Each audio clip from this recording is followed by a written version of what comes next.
зробили більше, ніж за всі попередні часи існування України. Тому я хотів би ще раз висловити слова щирої подяки, подяки за поради, подяки за допомогу доброму другу, віце-президенту Байдену і нинішній адміністрації Сполучених Штатів Америки. І дуже розраховуємо на наступництво в нашій спільній роботі з боку нової адміністрації Сполучених Штатів. Під час сьогоднішніх переговорів ми безперечно розглянули і питання агресії Росії проти України. В цьому році виповнюється 3 роки, як Росія розв'язала справжню війну проти нашої держави. Це війна, в якій вбито 10 тисяч українців, цивільних і військових. Війна ця триває і сьогодні. І лише за останні 3 дні наших військових продовжували обстрілювати більш як 250 разів. Україна усвідомлює, що ми не є єдиний ворог для Москви. Всі, хто сповідує демократичні цінності, є ворогами Кремля. І тому сьогодні захист України є захист цінностей вільного світу. Загрози залишаються. Росія прагне уникнути відповідальності. Вона, аби компенсувати військові невдачі, намагається дестабілізувати внутрішню ситуацію в Україні, спровокувати безлад. Вона прагне розколоти трансатлантичну і європейську єдність. І в наших силах протидіяти цим планам. І в першу чергу шляхом запуску дорожньої карти, імплементації Мінських домовленостей та в той же час продовження успішних внутрішніх реформ. І я висловлюю вдячність пану віце-президенту за абсолютно чітку і послідовну позицію в цьому питанні і нещодавне рішення Вашингтону розширити санкції проти Російської Федерації. Наголошую на тому, що ці санкції мають залишатися чинними, допоки не буде відновлено територіальну цілісність України в її міжнародно визнаних кордонах, включно з Кримом.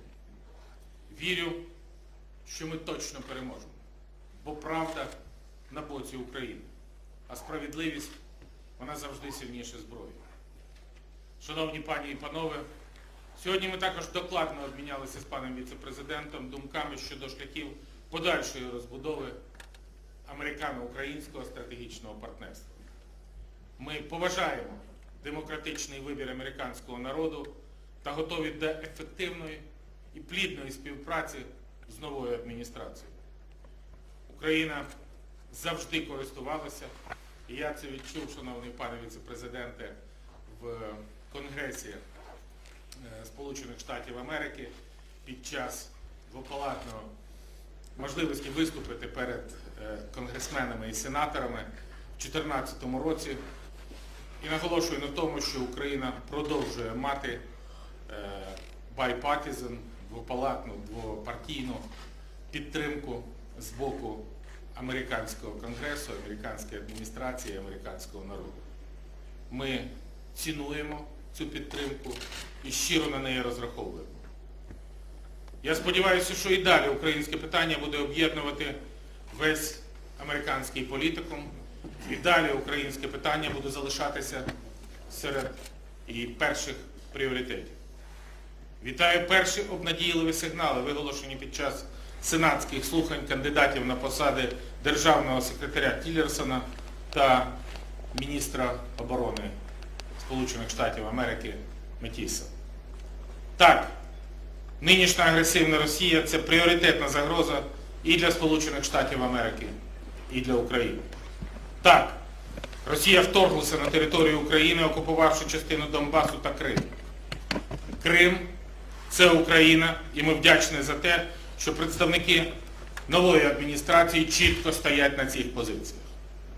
Так, санкції не є самоціль, але важливий інструмент тиску, впливу та мотивації для Російської Федерації бути за столом переговорів імплементовувати Мінські домовленості, припинити агресію та окупацію та забезпечити територіальну цілісність нашої держави в рамках міжнародного права. Це інструмент впливу для того, щоб поважати міжнародне право з боку Російської Федерації. Так, відповідальність перед партнерами і союзниками – це дуже важлива ознака Сполучених Штатів як глобального лідера, яким завжди вони були, є і впевнений залишаться. І на завершення я хотів би сказати наступне. Шановний Джо, це ваш останній візит в якості віце-президента Сполучених Штатів Америки, але точно не останній в якості доброго, надійного друга України і друга президента Порошенко, мого особистого. Активність, насиченість та відвертість нашого діалогу, вона дуже ефективна.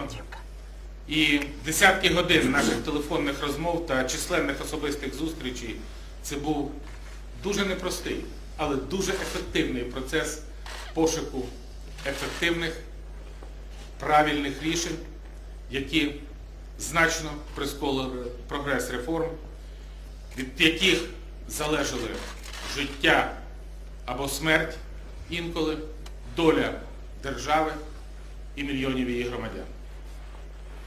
Шановний пане віце-президенте, я відчуваю безмежну вдячність і гордість за те, що мені випала висока честь бути разом з вами в ці часи. Спільно творити історію. Історію успіху найбільшої країни Європи. Здобутий в цьому спілкуванні досвід, Джо, є неоціненним. Нам з вами є чим пишатися. Я дякую всім за увагу і дякую тобі особисто. Thank you very much.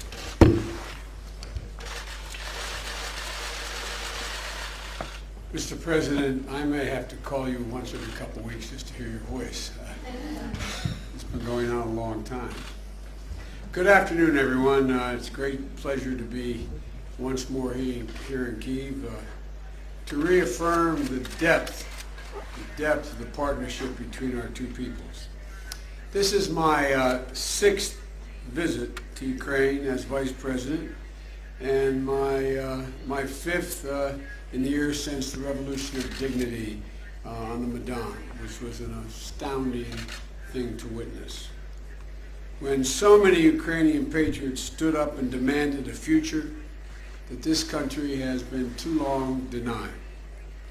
And I wanted to come here one more time on my last trip as Vice President to honor how much progress the people of Ukraine have achieved. This year marks the 25th year since Ukraine gained its independence, and the United States has been there to support and help you at every step of the way.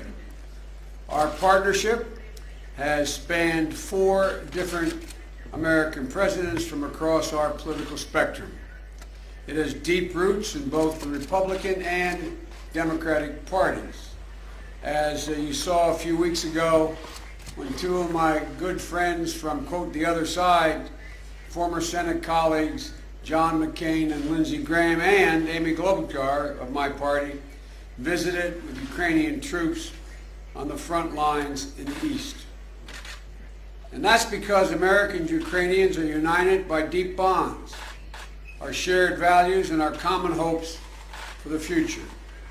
And the American people, including nearly 1 million proud Ukrainian Americans, understand that so much depends on your success, not just for Ukrainians, but for Europe and for the United States. If you continue carrying your progress forward, then not only will you continue to build a more open, more democratic, more prosperous future that the Ukrainian people deserve, you will keep the international community united behind you in that effort. And I hope the next administration will also want to be a supporter and a partner in your continued progress. But as you know, no one else can do the hard work but the Ukrainian people. It's up to Ukrainian leaders and people to put the needs of the country above narrow personal interest, to place the general good above point scoring and local prejudice. And that goes for everyone. Members of Ukraine's government, representatives of the Rada who took an oath to serve the Ukrainian people as a whole, judges who undertake the responsibility to dispense justice equally, members of the media and civil society, and ordinary citizens whose job it is to hold those in power responsible. As I said last year when I had the great honor to address the Rada, I quote, "Each of you has an obligation to answer the call of history and finally build a united, democratic Ukrainian nation that can stand the test of time." You're well on the way to do that, Mr. President. So I wanted to thank you, Petro, not only for your leadership, but for your friendship. I shared the same sentiment earlier this morning when I met Prime Minister Grodman earlier today. As a nation, you've made a lot of very difficult and many more difficult political choices remain ahead. But there is no denying the progress that Ukraine has made since the Maidan. Together with a dynamic generation of Ukrainians committed to reform, you've begun to overhaul your government, your economy, your entire political system. In the years since my last visit, you've continued to meet the reform requirements in the IMF assistance package. You've strengthened the country's banking sector. You protected Ukrainian depositors by nationalizing Privat Bank. You implemented groundbreaking new electronic asset declaration system to fight corruption, to ensure that officials cannot leverage their political positions for personal gain. Your National Anti-Corruption Bureau and the Special Anti-Corruption Prosecutor are providing and proving their impact when they have the resources. And it's imperative that you continue to strengthen all of your anti-corruption institutions to root out those who would return Ukraine to rule by cronyism and kleptocracy. Thanks to the vital steps you've taken, your economy is now growing again. But there remains much work to be done to ensure Ukraine finally realizes its potential as a vibrant, modern economy. Keep working with the IMF to implement the tough reforms that will make Ukraine's economy sustainable. Continue cleaning up the banking system. Press forward with energy reforms that are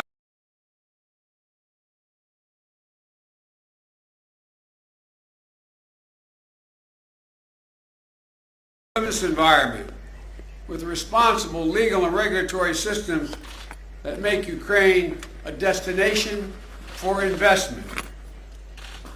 None of this will be easy. None of what you've done so far has been easy, but you've done it. And we know it's going to be hard to continue to finish the job. You're fighting both against the cancer of corruption, which continues to eat away at Ukraine's democracy within, and the unrelenting aggression of the Kremlin.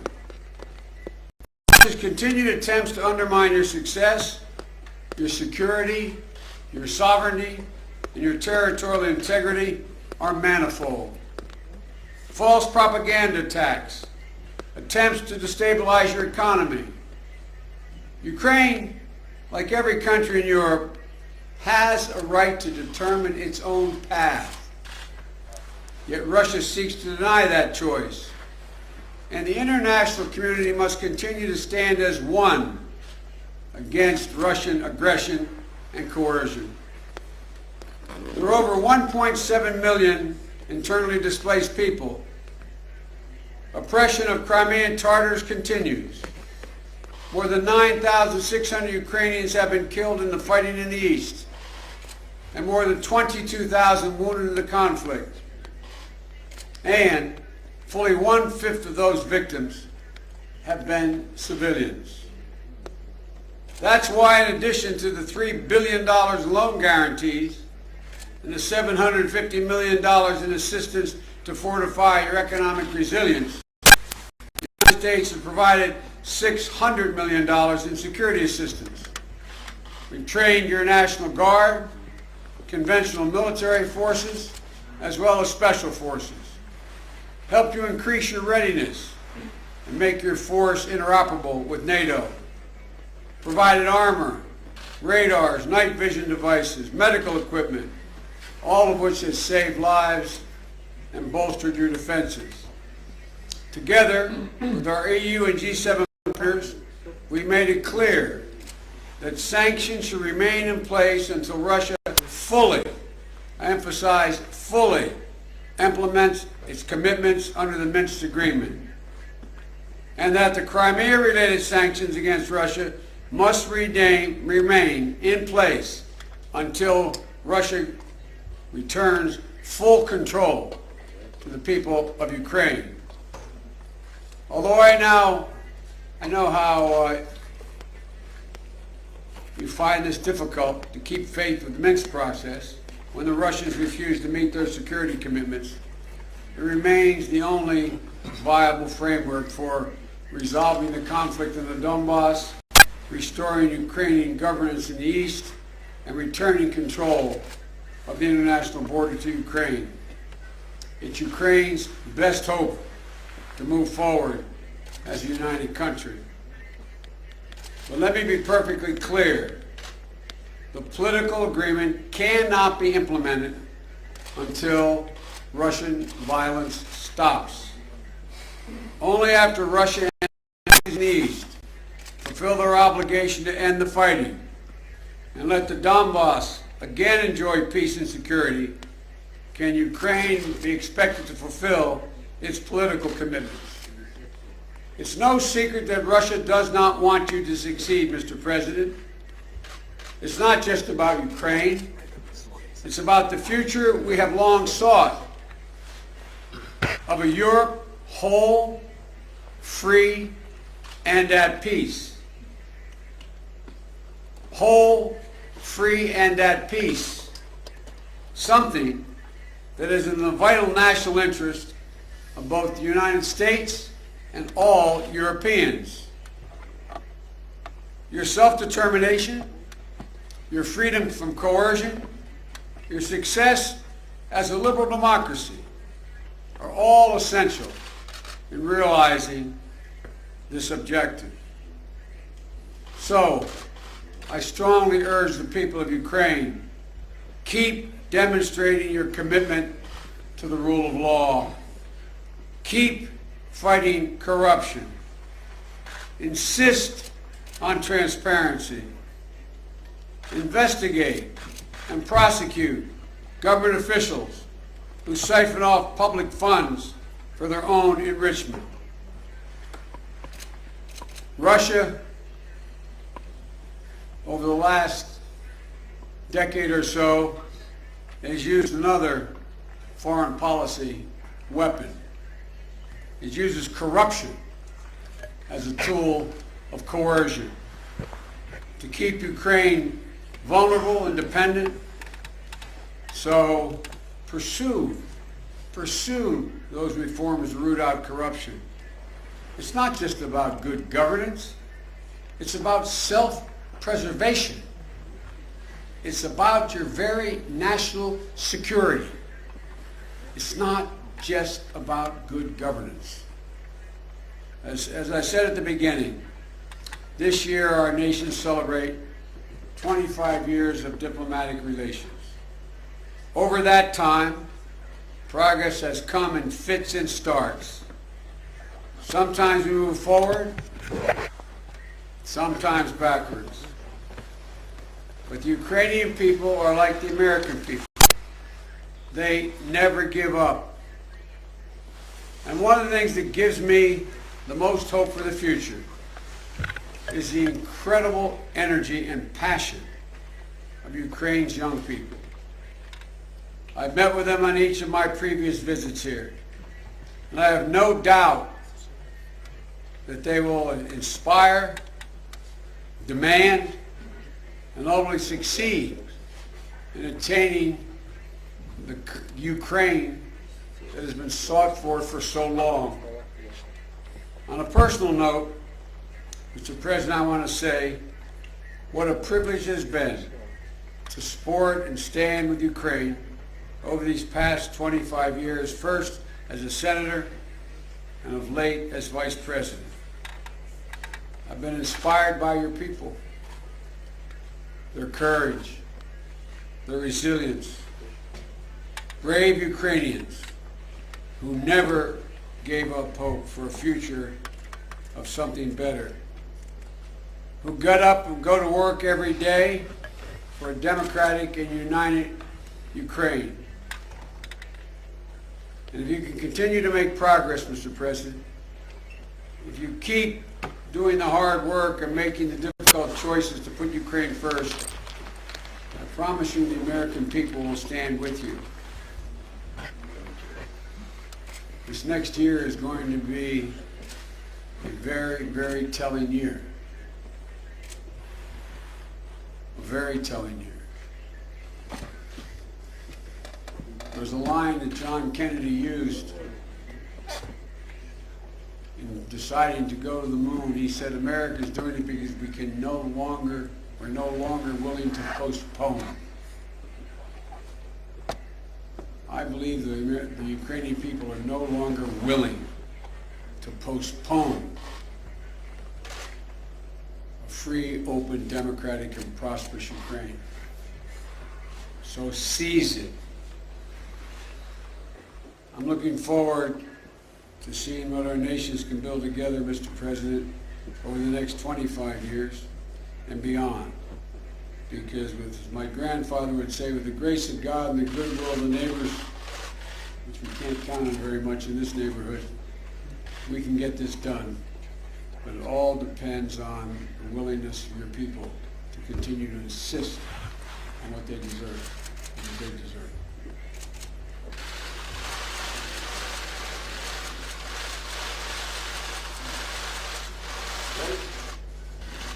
Vice President, if I may ask